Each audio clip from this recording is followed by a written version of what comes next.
Let's just start with milk, old trusty milk. Is it the best source of calcium for strong bones? True or false? Ryan and Clark, please give me your answers. I'm sure by you asking it, the answer is false.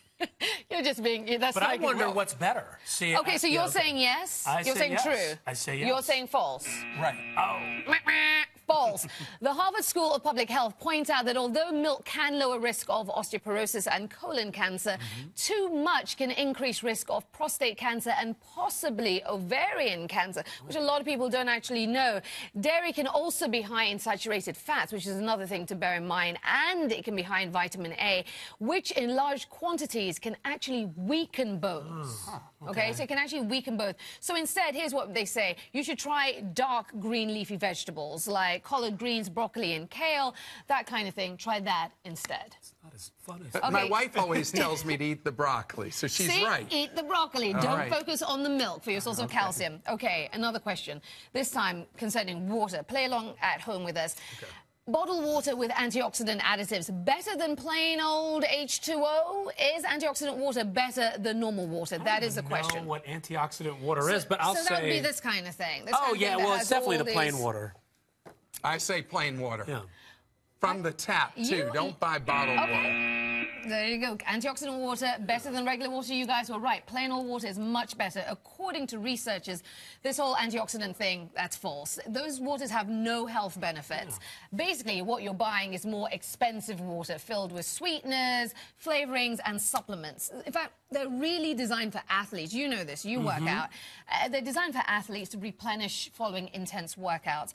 For the rest of us who aren't quite as active, they're just another source of sugary calories. Yeah, there is a lot of sugar in these, so when you drink them, you got to drink just enough. Yeah. But you know, now, because the thing about calories, a lot of these drinks come without any sugar in them, much lower calorie than they used to be. There's truth to that, but you can have good old water. It's as good as anything else. Okay, let's talk eggs, all right? It's a breakfast staple, but many people avoiding them. There's been a lot of talk in the media over the years. People are fearing eggs because of the fear of cholesterol. So what about that myth about eggs? Are they bad for you, true or false? See, this reminds me of Rocky. Do you remember back, Clark, when Rocky used to drink just the raw eggs? Yeah. From the very beginning, I thought they were completely healthy. I ate them all the time growing up. I still eat them. I think they're good. My doctor limits me to so few eggs a week. I say they're bad for you. I say true. Okay, so survey says false. As you may know, your cholesterol levels are influenced by certain saturated and trans fats. So this question, whether eggs are bad for you, is false, is the right answer. When it turns out eggs contain very little saturated fat, only about 1.5 grams per egg, and absolutely no trans fat. In fact, if you pass up eggs for breakfast, as you're holding your eggs there, you're missing out on 13 naturally occurring vitamins and minerals if you pass up on eggs.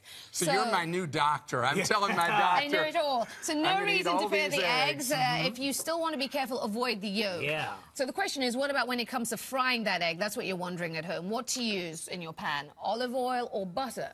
Butter. No, olive oil. Okay, well, listen to this. It tastes so much better with butter. Because there are lots of TV chefs out there who swear by extra virgin olive oil. So, true or false, olive oil is a healthier option than butter? Olive oil is healthier. It's got the good kind of fat. But it doesn't taste as good as butter. Okay, that is not what we're focusing on here. Okay, don't worry about taste. Let's talk health. Because it's true, it is better for you, olive oil. Olive oil contains only 33% saturated fat, while butter, which is Clark's favorite, is composed of 66% of saturated fat.